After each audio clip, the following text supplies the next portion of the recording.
to Joe Morgan and the Red Sox. Long drive. Ball game's over. Kevin Romine has won it. 7-6 Boston. Strike three. This game is over. Roger Clemens with a tremendous ninth inning. Chopper up the middle. Nobody gets it. Burke scores.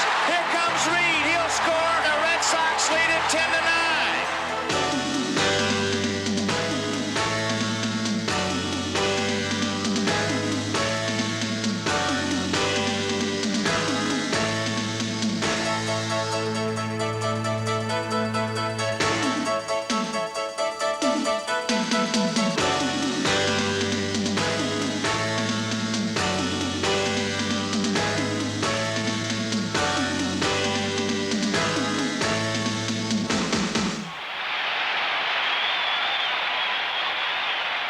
Morgan's Magic, the story of the 1988 Boston Red Sox. The color of spring turned a promising shade of red in Winter Haven, Florida, as the Red Sox arrived with enviable starting pitching.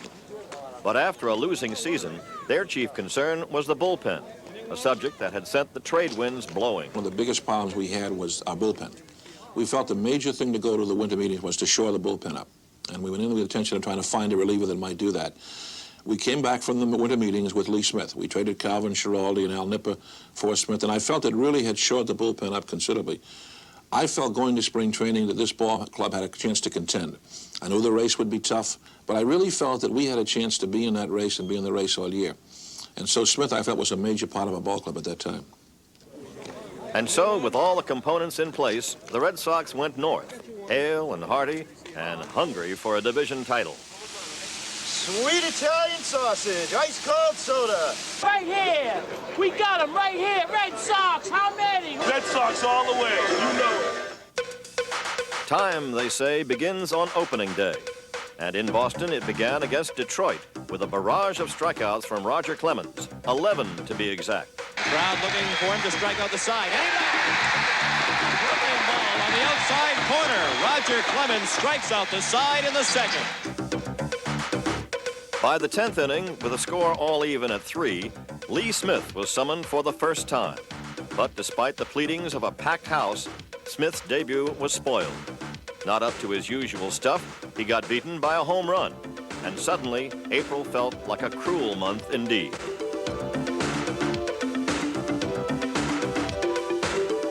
But shaking off the chill of opening day, Smith made swift work of the Tigers in his next outing. And as if to say, have no fear, picked up the first of 4 consecutive saves. It's taken by Evans. He tags him out for the double play. And this game is over.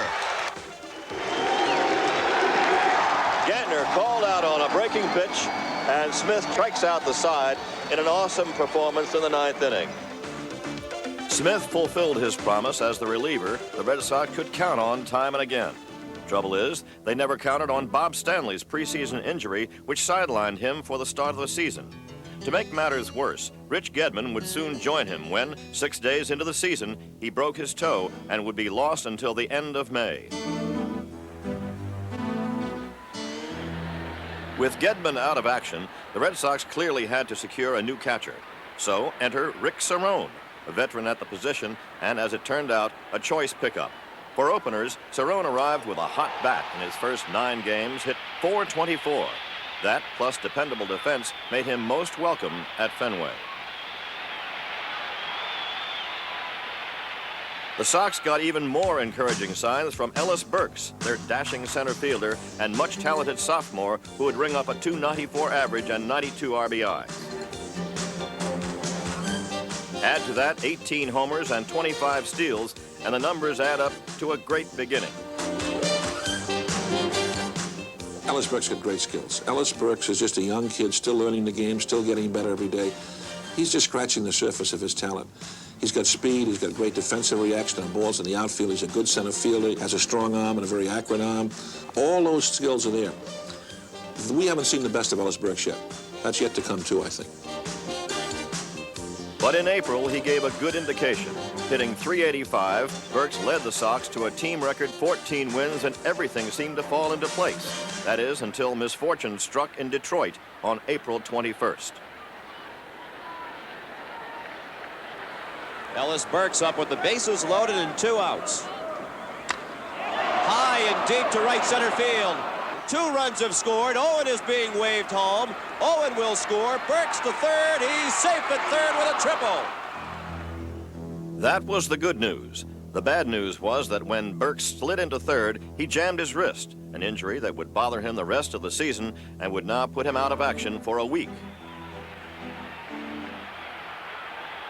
Still, there was an upside to all this. That was pitching in general, and Roger Clemens in particular.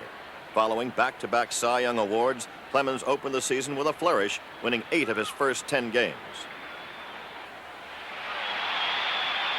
It's a great feeling when you're standing out in left field and you watch Roger Clemens pitch, because a lot of times that's exactly what you're doing. You're watching him pitch. There's certain nights he just goes out and blows people away. And Roger Clemens can be awesome, can be overpowering. I guess sometimes we expect so much of him. We see him out there on days when he just overmatches the hitters.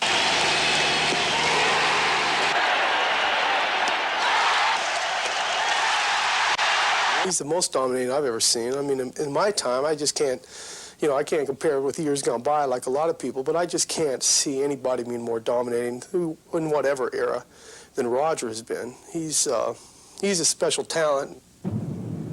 Even with a late season slump, Clemens would record 291 strikeouts, most by an American League pitcher in 11 years. If the numbers seem earth-shattering, just witness the Rocket Man's truly explosive force.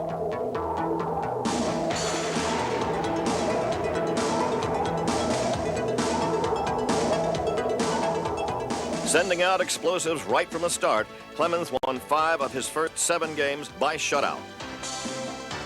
Roger Clemens, a 3-hit shutout. And a shutout for Roger Clemens. Roger Clemens with his 3rd straight shutout against the Milwaukee Brewers. He has a real trust of his ability. I mean, he trusts himself more than anybody, and he's more prepared than anybody. He knows he's going to beat him down, that he's going to put more pressure on that guy than they can put on him, and they can't beat him, and he knows they can't beat him. Despite a team slump in May and June, Clemens continued to fire away and wound up the first half of the season with a 12-5 record. As far as dominating and carrying a ball club, it was Roger. I thought there's nobody better, and he was really a big part of getting us at least, I mean, just keeping us 9 games out. I mean, it could have been a lot worse. True, but as well as Clemens pitched, the Sox plunged below 500, and John McNamara was understandably worried. On May 20th, Clemens pitched a career-high 10 innings in a game that typified the team's troubles. The Sox went ahead, lost the lead, and then rallied back, only to come up short. Suddenly into May, we fell apart offensively. We didn't hit.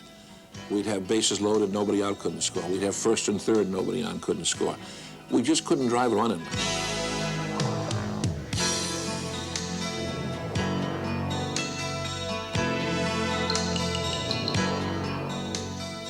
The first half we were so inconsistent. We would get good pitching and not good hitting, and vice versa. High and deep to left field. This should tie it up.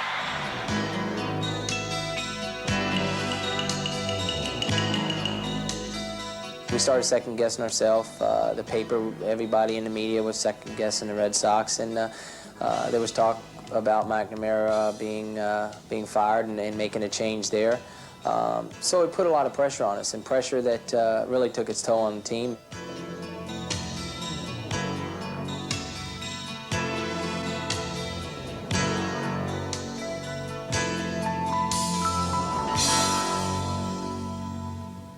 Down and out of contention in the middle of June, the Red Sox fell 10 games out of first place, a long way from the top and a lot of ground to make up. The view was nonetheless encouraging in left field, as first-time All-Star Mike Greenwell was producing whopping numbers. En route to a .325 average, Gator went on a mad spree in June. And during a 19-game hitting streak, he collected 21 RBIs in 8 games. Home run, Mike Greenwell. His 4th in the last 3 games. After a shining rookie season, Greenwell proved brilliant as a sophomore. Besides 22 homers and 119 RBIs, he would strike out a mere 38 times. All that from the man who in June landed the most enviable job of all when he turned cleanup hitter. Anytime you can have Wade Boggs, Marty Barrett, and Dwight Evans hitting in front of you, you're going to have a lot of opportunities to drive in runs. It definitely helped me. I just responded to that pressure situation, and that's the type of hitter I am. I like to be under the gun, as they say, or have the pressure on you, and there's no better spot in the lineup than be the number 4 hitter. Mike, on different occasions, carried us, got big hits, won big ball games for us. I think he's improved in the outfield. He keeps working at it and making himself a better outfielder all the time. I just think that Mike Greenwald can become an all-star player and be there for a long time. Some may argue Greenwell has already hit the big time.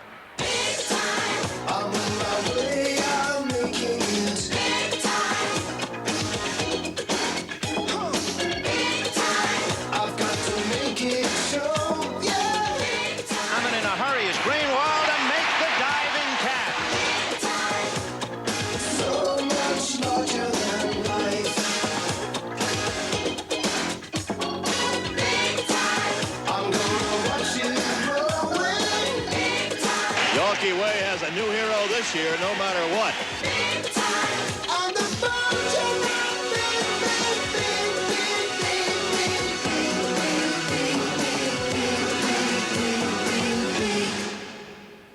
Even with Greenwell, Boston's future was marked by imminent signs. In late June, the Red Sox won 5 straight, but then everything crashed. Hit down the line and right and deep. Does it stay fair? No. A foul ball and just barely foul. That's not a foul ball. That's a home run there. That ball went to the other side of the pole. Watch this ball. It just caroms right off the pole. Hits it, no question about it. No question about it. Later in the series, it was a similar refrain. And Rice gets into it a little bit. It hangs up. And Wilson comes up for the catch. And will throw to second base for the double play and the triple play. Triple play for the Kansas City Royals. Compounding Red Sox woes, a viral infection in early July sent Bruce Hurst to the sidelines for 2 weeks. There, he joined Jeff Sellers, who fractured a bone in his pitching hand, depleting the ranks still more.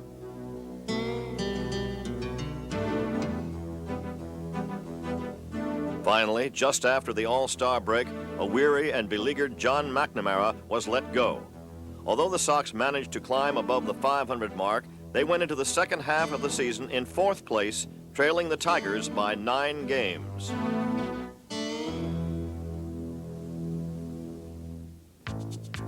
The change in managers came on July 14th, when third base coach Joe Morgan stepped in to fill McNamara's shoes. To many of Boston's homegrown players, the one-time manager of the Pawtucket Red Sox may have been the same old Joe. But every move Morgan made not only worked, it produced a magical effect. Rookie Jody Reed was permanently installed at short. The switch-hitting Todd Benziger was given newfound confidence and a job at first base, and the Red Sox got much-needed right-handed power from new acquisition Larry Parrish. I remember telling the club that they were a better team naturally than they had played, but maybe we can't win this thing, but certainly we can creep up the ladder, and if we get up in a second place, who knows after that. But we got there in an awful hurry. Joe Morgan on the verge perhaps of his first Major League managing victory. What a way this would be to start a Major League managing career. And so it began. 16 strikeouts for Roger Clemens and win number 1 for Joe Morgan. Suddenly, the Red Sox had a new lease on life. They swept a doubleheader, and next day against the Royals, rallied back from a 6-0 deficit, finally getting even in the 8th inning when Dwight Evans stepped into the picture. Drive toward the wall, way back, and tied up! 1 inning later, in the bottom of the 9th, the Red Sox got a little touch of magic from the little-used Kevin Romine, who delivered the killing blow. Here's the pitch. Long drive! Ball game's over! Kevin Romine has won it! 7-6 Boston! Fenway hearts were pumping with pennant fever as the Sox made it 3 straight, 4 straight, 5 straight. And then, with number 6 on the line, Larry Parrish came forth. Goes deep to left field, line drive, home run. Larry Parrish. 5-0 Boston. Well, that's what they got him for. Parrish powered the Sox to number 6. But next night, the streak was in jeopardy when a 10th-inning sacrifice fly capped a Twins comeback in which they took a 2-run lead. I was at first base with Todd in the top of the 10th when they scored 2 runs or so, and we were saying the same thing, like, I can't believe that, but we need to get this big out here. And Todd goes, if we get an out here, you never know. Tying run at third, the winning run at second, as the Red Sox climb back. High drive, right field, way back. Home run, the Red Sox win. Todd Benziger. Another hero, another victory, and suddenly 5 games out. But there was more to this game than a spirited finish. Boston's new manager became known to everyone when he pulled a shocking move in the 8th inning. With Ellis Burks on first and Joe Morgan in need of a bunt, he pinch hit Spike Owen for slugger Jim Rice. Passing up the superstar for a number 9 hitter sparked a celebrated protest from Rice and left no doubt as to who was in charge. We felt we had to support Joe, that Joe was the manager of the club. The club had to realize he was running the club, he'd make the decisions, and he was in charge. I've heard it mentioned a few times that Joe did some things to show people that he was the boss and what he said goes. Joe's not that type of manager. He's not the type of guy that needs to make examples or to do things like that. I think he honestly did it just because he thought it was the right move. And that's just the way it is. It really doesn't matter who it is. He doesn't really play favorites. Maybe not, but every move Morgan made worked like a charm. Hitting heroes gave way to pitching heroes. And with a win streak at 7, Oil Can Boyd dispatched the White Sox with nearly unhittable stuff, making it 8 straight and the best start ever for a Sox manager. A win the next day brought it to 9, and then Mike Smithson continued to amaze. With a streak on the line, he set down 19 of the last 20. They've got 10 in a row as Smithson strikes out the side. The Red Sox rolled to 10 in a row, and next night in the White Sox finale, Lee Smith put the finishing touches on a stirring homestand. Struck him out, and this ball game has come to an end. For Smith, 4 saves during the streak, and for the Red Sox, 11 in a row. They had not lost at Fenway in a month and had not lost since Joe Morgan took over. But it was time to take the win streak on the road to Arlington, Texas, where Clemens fired off 14 strikeouts. Strike 3, this game is over. And the Red Sox have won 12 in a row. The way things were going, everyone was hoping a little of Morgan's magic would rub off. After every game we went upstairs and we were watching Joe to see if he was betting on any horses or any dog races because we were going to bet right along with him. We won 12 in a row, and I got a letter from this guy, and he said, Joe, you're using the wrong lineup. Maybe so, but it worked wonders. In 12 games, the Red Sox remarkably climbed from 9 games out to 1.5 back of first.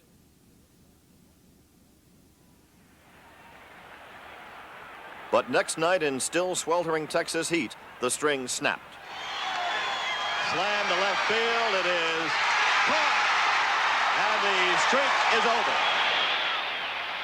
Losing only 1 game in 2 weeks should not have been cause for alarm.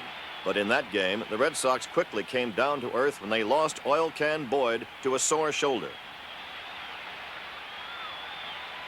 2 days later, the Sox returned home where they had not lost in more than a month. But they were minus a starter. Now when Boyd goes down, it looks like Boyd is questionable because of the physical status of him and because of his health being in jeopardy. We decided we had to get a pitcher. And Joe Morgan has a new pitcher to replace Oil Can Boyd. The Red Sox have just announced that they have made the trade with the Baltimore Orioles. They have acquired Mike Boddicker. When I first came over, the first game I got to watch, I was charting, I was pitching the next day. And Roger was pitching. It got to be late innings. It was 2-2. And Marty Barrett was on third base. Goes to right field. That's going to drop in there. A diving catch by Rob Deere. Coming onto the plate is Marty Barrett. The relay. A double play ends the inning. And everybody's going, I can't believe you didn't tag on that, you know, and everybody's just harping on it. And our coaches, everybody, up and down going, I can't believe he's got all this experience and he didn't tag. You've got to know better than that and all that stuff. And Joe came down and says, hey, relax, everybody makes mistakes. That's all he said, and everybody calmed down. Marty came up in the 9th inning, bases loaded off of Higuera. Barrett bangs one into left field. This game is over. The Red Sox win it 3-2. For Barrett, a case of redemption. For the Sox, 19 straight at home. And for the newcomer, a case of nerves. I was nervous because I pitched the game. I started the game when they started the streak when I was with Baltimore. And here I was coming in, pitching, trying to extend the streak. And I felt like it was my first game in the big leagues again. I was real nervous. The crowd is into the game early. And what a start for Mike Boddicker. I got a standing ovation twice going out to warm up, and then once when I came off the field. So it was exciting. In his Red Sox debut, Boddicker shut out the Brewers into the 8th inning and then left the rest to the bullpen. Bob Stanley got the call and finished the job as the Red Sox finished off the month of July with 20 straight wins at home and a no-lose attitude. I think we went into each game at home thinking they're over there knowing they're at Fenway and it's going to be tough. They might not have been thinking about that. They might have been saying, hey, we can win here just like anybody else. No big deal here. But by us thinking that, I think it gave us that little edge that you need to win those close ball games. We just felt like we couldn't lose at home. I mean, the Celtics mystique that they never lose at home and that kind of thing. No hitter carries more of a mystique than Wade Boggs, a magician with the bat who became the first player this century to have 6 straight 200-hit seasons. A hitter of supreme consistency, Boggs just never cools off. At the end of July, he took over the batting race and went on to hit .366, earning his 4th straight batting title and 5th in the last 6 years. With such accomplishments, Boggs has already earned a place among the game's batting legends. Line to left. A hit. A double for Wade Boggs. And inside the park, home run for Wade Boggs. Wade Boggs is 4 for 4. 1,200 hits for Boggs. Boggs will have a triple. Boggs gets his 4th hit. He has knocked in 3 runs. Here comes Boggs. Boston wins 4-3. Hitting may be what Boggs does best, but his defense is much improved and after much hard work has become a source of pride. You always want to be known as a complete ball player. With me hitting at such a high average, it's very hard for me to get the recognition on my fielding that I do on my hitting. The defense comes a lot harder than the offense does. I have to work a lot harder at it, and I go out early and take 15, 20 minutes extra ground balls. And the more you play, the better you get. True enough, not only for Boggs, but for the revived Red Sox who were rolling at Fenway. Morgan's magic plus a few small miracles equaled 21 straight wins at home. On August 3rd, with the string on the line, Jody Reed got an offer he couldn't refuse. 4-4, your score. 3-2, 2 out. Reed bangs one into left field. Base hit. Burks will score. Throw to second base, safe at second. The Red Sox lead by 1. Jody Reed, a clutch single, driving in the go-ahead run. The lead held up, and with 2 down in the 9th, the Red Sox stood 1 strike away from first place. Strike 3, and the streak reaches 22. 22 straight at home, and best of all, tied with the Tigers on top of the East. The Red Sox finally got a taste of first place, but a taste was all it would be. Because on the night of August 4th, the Morgan guarantees seemed to run out. The Sox went to Detroit for a 5-game series and collapsed. After climbing up so far so fast, they stumbled and slipped 4 games back. We had played so hard to get to that point, to tie Detroit, and we did that. And I think we went in there and just kind of relaxed and thought we'd win our share of those ball games and hopefully win at least 2 ball games and hopefully 3 ball games. And we relaxed a little bit, and the next thing we knew, we turned around, we lost 4 straight. But all was not lost against the Tigers. In the series finale, the Red Sox needed a lift and knew who to turn to.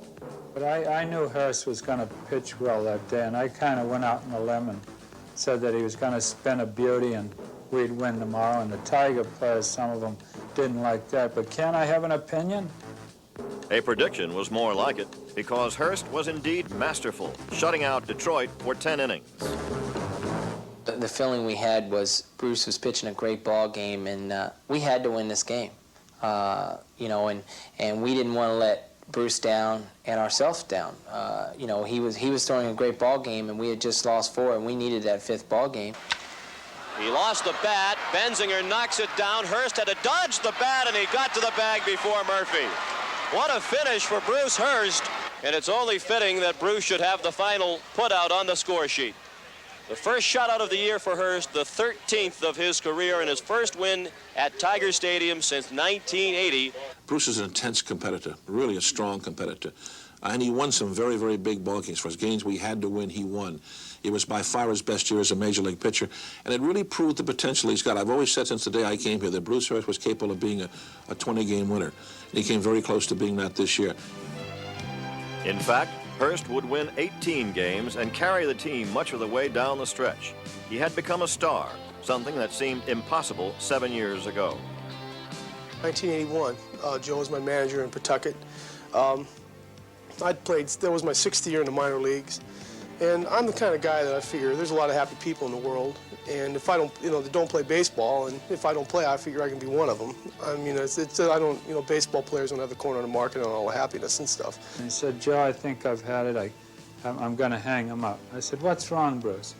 He said, well, things aren't going so hot. I don't like the travel and things of that nature. And this guy said, well, if you don't like the travel, you're certainly in the wrong business. I spent 3 days holed up in my apartment in Pawtucket, and it wasn't really what I wanted to do. My wife and I, we just couldn't figure out what to do. I called some friends, got some great advice, decided I was going to come back, and it was hard. But, I took a lot of criticism from the players, and probably rightfully so. I mean, they'd been through the whole thing, and it's just as tough for them as it is for me. And came back and made the big leagues at the end of that season. I've never been back since. Here's a guy now that can go out there in the toughest clutch situations and pitch better than the next guy.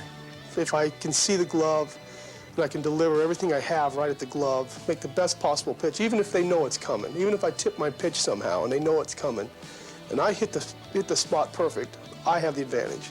And they know that I have the advantage. So that, to me, that's what I have to do.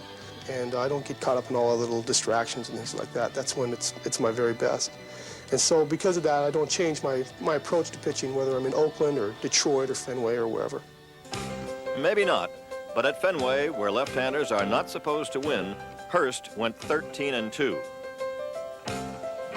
His best stretch came in August when he was named Pitcher of the Month, going a perfect 5-0, with 3 of those wins coming at home. Well, I like pitching at Fenway. I don't have any problems pitching there. I mean, it's a great hitter's ballpark, so it works both ways. I mean, I may have a little higher ERA there or something like that, but we're going to score more runs ourselves. So, I mean, that's a wash as far as I'm concerned. On August 12th, as far as Detroit batters were concerned, facing Hurst was a losing proposition. The Tigers did score early, but after a Boston uprising, the Red Sox took a sizable lead, still working their charms at Fenway.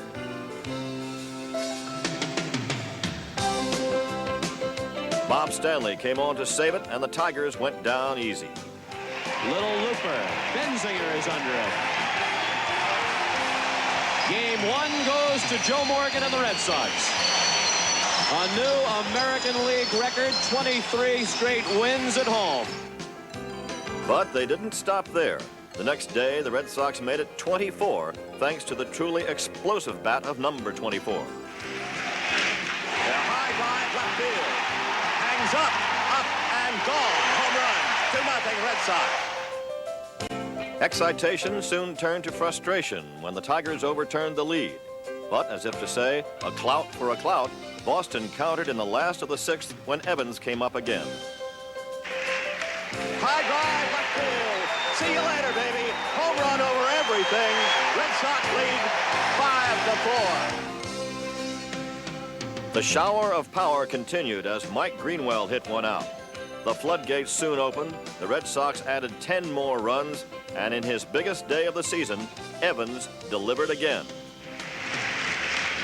There's a drive deep towards center field. That's going to be extra bases. Bouncing around at the 420 mark. It will clear the bases. And Evans has a triple. 15-4. 7 runs batted in for Dwight Evans. A second straight win by comeback and another glorious day at Fenway. That's out towards second. And it's Jody Reed over. This game is over. A walk for the Red Sox. As Joe Morgan's crew makes it 24 in a row at home, and more important, makes it 2 in a row over the Tigers. The streak would end next day, but the Sox were well in the race, and Dwight Evans was well in the groove. At the not-so-tender age of 37, Dwight would deliver 111 RBIs, a .293 average, and as always, come through with a big hit. He's played, 17 years in the major leagues. He's always talking, trying to help people out, and he goes out, and Dwight Evans is going to go out and make things happen. He's the type of player that he goes to the plate, and he's going to try to hit it as hard as he can, as far as he can, and try to help you win a ball game. He cares about winning, and it's nice to have players on your team that really care about winning.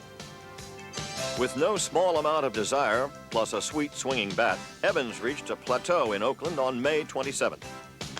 Dwight Evans has career hit number 2,000. A solid single to center leading off the 6th. 2,000 hits in his big league career for Dwight Evans. An especially gratifying milestone for Evans, whose trademark throughout his career has been defense. He has collected 8 Gold Gloves and continues to leave behind a string of unforgettable plays. Well hit, right field, deep. Evans is going back near the wall, and oh, what a catch he made! What a catch by Dwight Evans, and it's a double play. If Dwight's right field exploits seemed to come naturally, his hitting didn't, at least not at first. But by 1981, Evans had found consistency at the plate, and the Red Sox had found a hitter they could rely on. And now, 17 years after Evans was promoted to the majors, the Sox are counting on him still.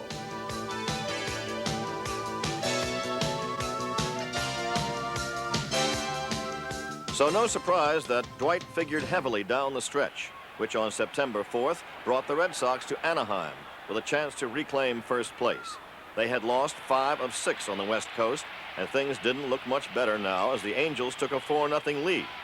But the Sox came back to tie it, and then Larry Parrish led off the 10th with a bang.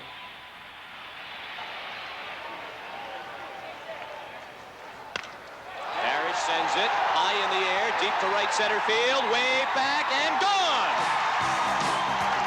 Larry Parrish, an opposite field home run. The Red Sox lead 6-5. That was all Lee Smith needed as he shut down the Angels for good. Strike 3. The game is over. The Red Sox are in first place. In first place with a lead that would keep growing and growing. 2 nights later, Wes Gardner breezed past the Baltimore Orioles, retiring 14 of the last 16 batters for the first complete game of his career. The Red Sox boosted their lead to 3.5, and then on September 10th, in front of a jam-packed house at Fenway, Roger Clemens re-emerged from a month-long slump with a brilliant performance against the Cleveland Indians. And it's to Barrett, and this should end it. A one-hitter for Roger Clemens. The Sox kept the momentum going full force. 2 days after Clemens threw the first one-hitter of his career, Dennis Lamp polished off the Orioles with help from an airtight infield, which turned 3 double plays and sparked the Sox to their 3rd win in 4 games. Next night, Jim Rice, who struggled much of the season after losing his left field job, found his celebrated power stroke, and against the Orioles, delivered mightily.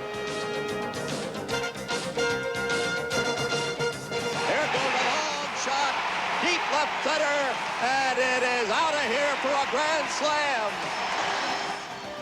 Rice's 8th career Grand Slam beat Baltimore and pushed Boston's lead to 4.5 games. Next night, Mike Greenwell also got into the swing. Sparking the Red Sox to victory, he collected hits in all varieties, highlighting his brilliant season with a night to remember. Drive toward right field is going to drop for the cycle. A cycle for Mike Greenwell. Single, double, triple, and homer. Greenwell's 4-star performance capped a red-hot streak in which the Sox proved their resolve, winning 8 of 10. They were no doubt primed and pumped up for a critical series with their oldest rivals and now principal contenders. We needed a big win here, especially with the Yankees coming in. We needed to keep the momentum, and it's a good feeling to help your team win. With the Sox up by 4.5, the second-place Yankees came in for a 4-game series that produced more than a few jitters and stirred up memories, at least for the media, of the famous Boston Massacre of 1978. I think the front page was, here we go again, another Yankee massacre of Boston and this and that. And, You know, I think there was a lot of panic throughout Boston. People were, you know, all the reporters were talking about the team losing the games in '78. And I heard so many times about the massacre of '78 and everything, and you know, but I'm sure, you know, 3 or 4 years from now, if the same situation comes down, they'll still be talking about the '78. You know, they'll never let that die. We had a little advantage knowing that even if we got swept, we were still going to be in first place. You know, but we still knew it was a big series, and we knew if we beat them that we could almost lock them out. But in Game 1, the Yankees were full of surprises. Most of all, this steal of home by Claudell Washington, which locked Boston out and prompted dire predictions at the old homestead. Everybody I ran into the next day, in their eyes, they really felt that this team was going to fall and we were going to lose those ball games. And we really felt we had something to prove. We had to hopefully put that ghost behind the Red Sox and the fans and ourselves and everybody involved, and we wanted to win. The Sox played with a lot more spunk in Game 2 as Marty Barrett started a 2-out rally in the 5th. He rips that fair ball past Pagliarulo toward the corner. Boggs on his way to third. Henderson fields it in the corner. Boggs waved in. Santana's throw is not in time. A 3-2 lead for the Red Sox and a comeback that wouldn't quit. 4 more runs crossed the plate and Boston went into the 9th with a 7-4 lead. A lead that was safe and sound in the trusty hands of Lee Smith, who put the Yankees to rest while putting Boston's first-place lead back up to 4.5 games.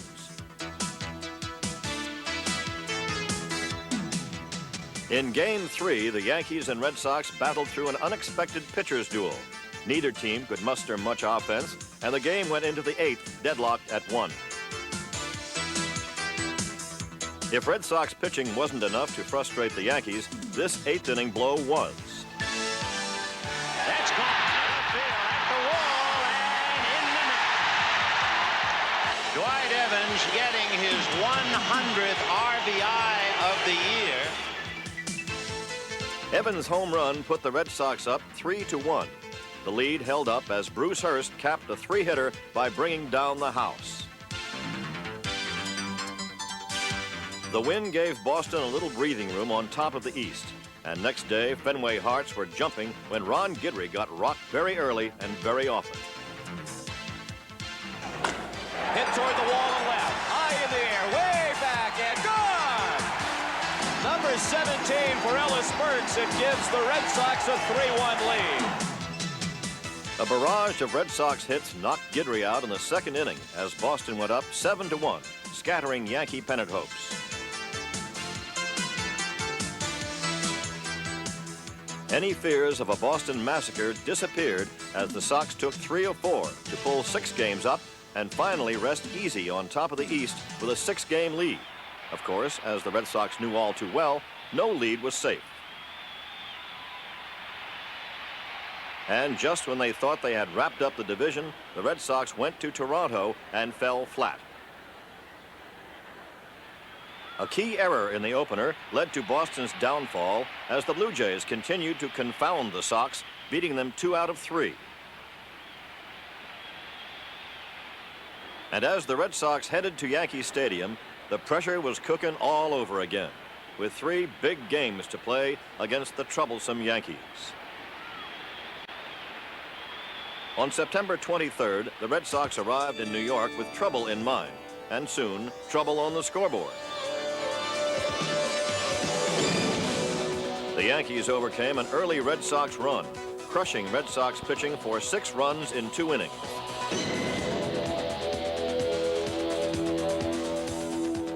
The Yankee assault brought bedlam to the Bronx, knocking Bruce Hurst out of the game and giving New York a seemingly unsinkable 9-5 lead. With, you know, 40,000 people at Yankee Stadium screaming and yelling, and they pretty much thought the Yankees had already won the ball game. And then we just chipped away. We chipped away and chipped away, and there was a feeling on the bench because at the time the Yankees had been struggling, and we knew that their relief pitching had blown some games. And they could put anybody they had out there, and we were going to score if that's what we needed to do. And they felt the same way. They were pounding at us. They were ready to go, and it was just a great fight. A great fight in which the Yankees lost the balance of power to Boston. The Red Sox came back with 2 runs and cut the deficit to 9-7. Then in the top of the 9th, with Jody Reed up and runners at the corners, the Sox kept on coming. Line drive, base hit into left field. Greenwell comes on to score. The Red Sox are within a run, 9-8. He delivers it to shallow center. Washington charging hard. He does not get it. Burks had to hold up, and he will stop at third. Chopped up the middle. They didn't know who would field it. Burks scores. Here comes Reed. He scores. And the Red Sox have a 10-9 lead. A game like that is so fun, and we came in there and you would have thought we just won the pennant right at that point. We were all slapping each other, high five, and just, it was a great feeling. Nothing, it seemed, could diminish the excitement of that victory. Not even an embarrassing 2-out blunder in the bottom of the 9th next day that cost the Red Sox the game. We knew we'd won 10-9 the night before, and that was a big game for us. And we weren't going to let what happened that Saturday destroy everything we'd worked for. So we were just looking forward to going out there and win the next one. And they did, with a blowout. The Red Sox demolished Yankee pitching for 6 runs. Lee Smith saved the shutout, and in taking 2 of 3, the Sox left town satisfied but spent. We had so many series back to back to back that were critical. Every series seemed to be critical to us. We had the Detroit series critical, the Yankee series here critical, the Yankee series there critical. And every series our guys were getting up for. We knew that was a big series, and I remember we came back against Toronto the next night, and we got beat 11-1. And my feeling was, oh no, don't let this happen to us, because there was absolutely no intensity. And it happened the next night, and we go, that better be it. And then the next night, we got beat 1-0, and we got swept by Toronto. And I remember telling Dewey, you know, we lost our intensity. We got to do something to get it back. And he said, we'll be all right. Mike Boddicker was better than all right on September 29th in Cleveland when he retired the first 16 batters. With the frustration of the Blue Jays sweep behind them, the Red Sox came alive at the plate and scored 12 runs. And behind Boddicker's first complete game and first shutout with the Red Sox, Boston clinched a tie for the American League East. Next night, the Sox looked like a cinch to clinch with Clemens pitching, but they lost. The Yankees did too, leaving one last team to worry about. Ground ball to the right. Lansford has it at first, steps on the bag. The A's win their 103rd. The Red Sox are the American League Eastern Division champions. The Brewers' gallant bid has died here at the Coliseum, and it'll be the A's and the Red Sox beginning next Wednesday. It's a heck of a way to have to find out you've you know, clinched the Eastern Division, but like I said, we won enough ball games to win it, and that's what it takes. It would have been nice to win it on the field and have the celebration. We had bought the swimming goggles to wear so the champagne doesn't get in your eyes, the whole 9 yards. We were ready for it, and it just didn't happen, you know. And the next day there was champagne there, and they had the They had all the plastic up and everything, and maybe if we'd won that Saturday, we might have felt a little better too, but we lost that game too, and we came in, it was just like it wasn't there. I was saying to myself, good, it'll happen in Oakland when we play them. At least we had one more shot at it. But like we had the champagne there in Cleveland the next day, but like I said, you can't fake it. The Sox might have been minus a celebration, but they were champions of the East and were headed home for the American League playoffs against the all-powerful and heavily favored champions of the West. As expected, the Oakland A's came with clout, and in the fourth inning of Game 1, used it against Bruce Hurst when the A's biggest basher, Jose Canseco, unlocked a 0-0 tie.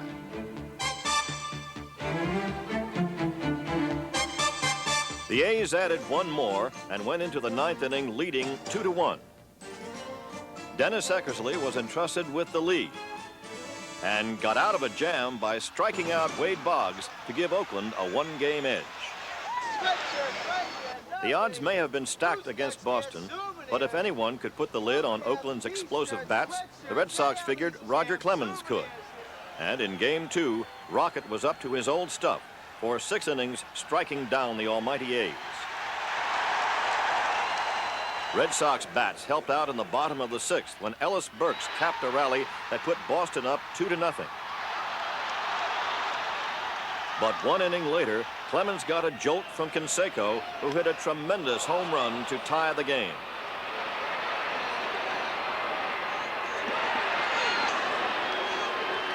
Both sides scored once more and went into the 9th all even at 3.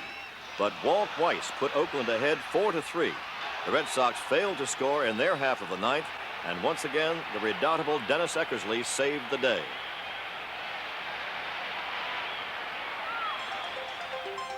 In Oakland for Game 3, the Red Sox loosened up and finally let loose with their bats. Ellis Burks got things started by opening the game with a single, and thanks to a shakeup of the lineup, Boston sent 9 men to the plate in the first inning and led 3-0.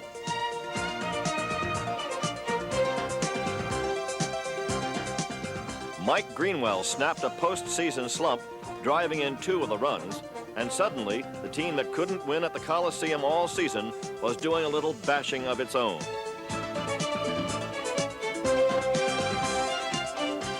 Boston's bash continued, and in the second inning, Greenwell delivered heartily. This time, he helped put Boston's lead up to 5-0.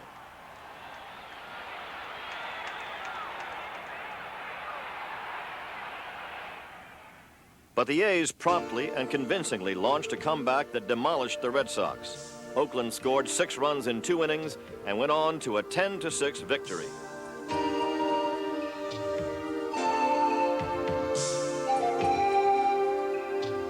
Red Sox pennant hopes finally died in Game 4 as the A's beat Boston 4-1 and with a clean sweep sailed into the World Series champions of the American League.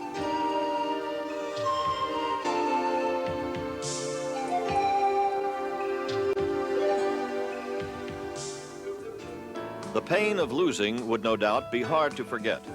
But as Red Sox fans would long remember, theirs was a team that had been counted out halfway through the season. A team that had made a magical turnaround. To me, it just showed that these fellas really wanted to do better and were capable of doing better. It's like they said, well, this is it. We got to do it now, and we can do it. That was the biggest part about it. And when they did that, I just knew it was going to be a good year. In his own quiet and unassuming way, Joe Morgan transformed the Red Sox into division champions, proving in the end that the magic of Joe Morgan is the man himself.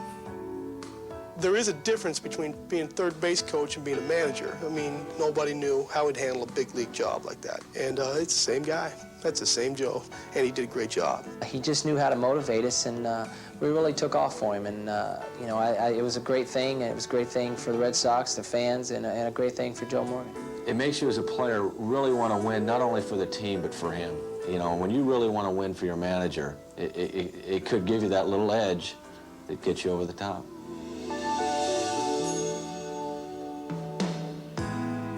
Ain't there something I can give you in exchange for everything you give to me. Read my mind, you make me feel just fine. When I think my peace of mind is out of reach, the scales are sometimes unbalanced, and you bear the weight of all that has to be. I hope you see that you can lean on me, and together we can calm the stormy seas. When love's so strong and so unselfishly, and I tell you now that I made a vow.